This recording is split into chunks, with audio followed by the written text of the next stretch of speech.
The Gage is really just a vibrant, fun American gastropub. Part of that's because the bar really anchors the restaurant, and I mean, being Irish, a bar is always very important. So, when we designed here, that was like we wanted people to really feel it's more welcoming. It loosens people up when they come in. I think it just makes the concept more approachable. We're Irish owned. Myself and my dad we're both 100% Irish, but in terms of a concept, no, we're not an Irish concept. Dirk's cuisine is definitely American focused, but globally influenced.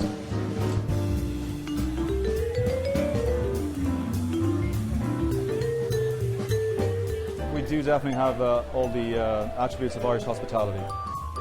Yeah, I'm very lucky. I've got some really good people here, so they make me look good. What do you want, some pâté? How's your day going? The local business down here and the repeat clientele that we have it's the bread and butter. I mean, the tourist business in Millennium Park, that's only gravy, but our bread and butter is the people who live and work down here who frequent the place, 3, 4, 5, 6 times a month.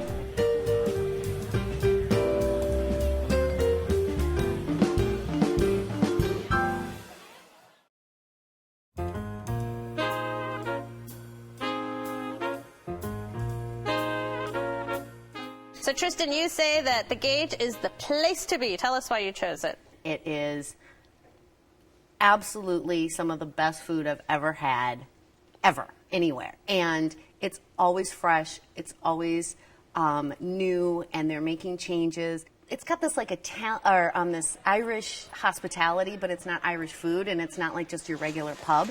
It's just much more involved with the food, but you can get anything from fish and chips to a burger to a saddle of elk to a Scotch egg, and it's absolutely amazing.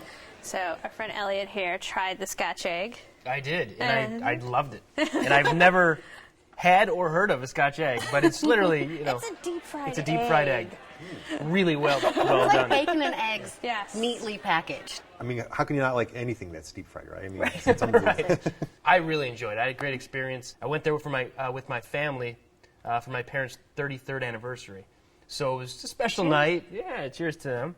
And it came with my girlfriend and my sister, and we had a wonderful evening. They set us up, and right when we sat down, they said, "Happy anniversary," and they were friendly to us. And the waiter was just so enthusiastic. And knowledgeable. Their servers extraordinarily. are just... Well, Ed, you went for lunch. Tell us about your Right. experience. I went for lunch, and I didn't have the same experience you did. I made reservations because it was suggested, and we were seated right away. I was amazed, actually, at how far back the restaurant went. And then we had to sit down next to the table next to us was probably seemed like it was 6 inches away, okay? And then it took about 15 minutes for the waiter to come by just to even take our drink order. Yeah. So we waited and waited. Then we finally placed our orders. Our soup came. I had the chilled watermelon soup, which was out of this world.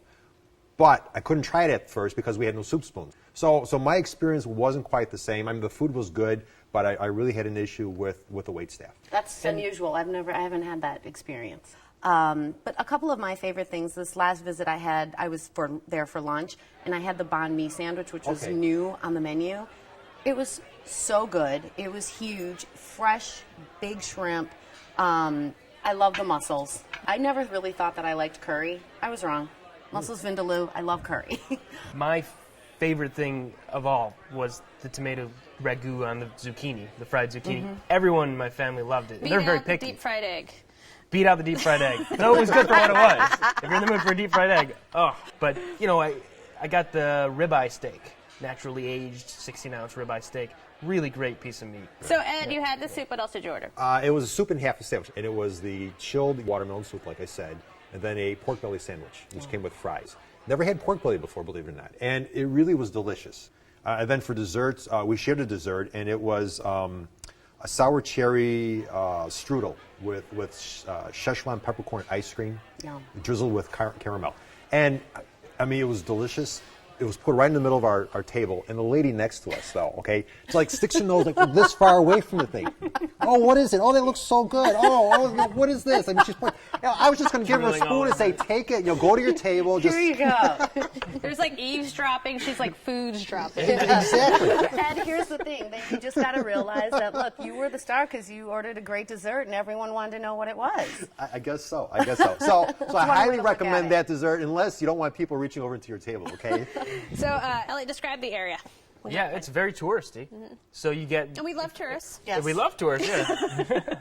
Come to Chicago. We're glad you're here. You're right. Welcome.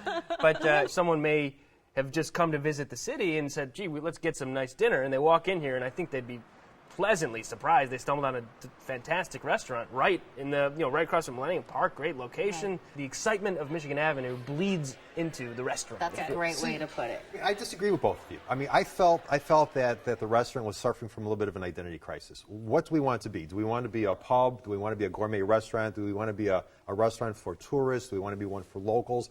I miss that. I mean, Do you think that it needs to be like that identified? Well, like Without some people psychoanalyzing the identity crisis, Right. I would say it nicely blends the pub and the gourmet food, Right, because that's you go in there, exactly- you start with a drink, it's like a pub feel, like an Irish, but it's not a meat and potatoes meal. It's a real creative, interesting menu, and also the wine list was really good. Yeah. So, Tristan, fair to say that this restaurant is sort of a perfect image of Billy Lawless, the owner. Absolutely. Billy comes to the table. He's always there. He is definitely He a is good this face of the megawatt Gage. smile, and I know Billy as well, and he would be crushed to hear Okay. about your experience. And Tristan, you actually know Billy quite well. You work for him. I did. I worked for him a while ago, and I've probably learned more about food and service than any place I'd ever worked. It's been great to get to know him and have the pleasure of working for him because he's a fantastic guy. Tristan, you selected the Gage. Sum it up for us. Great place to go for happy hour and/or for dinner. Anything for an adventurous eater to a very picky eater. Fantastic food. All right, Ed. I enjoyed the food. It was very, very tasty. I'd give it one more try, but I probably wouldn't recommend it to my friends right now. All right, Elliot. Really creative, unique menu, delicious food, and amazing service. All right. Well, you can try the comfort food and much more at the Gage, 24 South Michigan Avenue, 312-372-4243. They open for lunch and dinner every day. Brunch is served on weekends. Reservations are accepted, and the average tap per person without drinks is $46.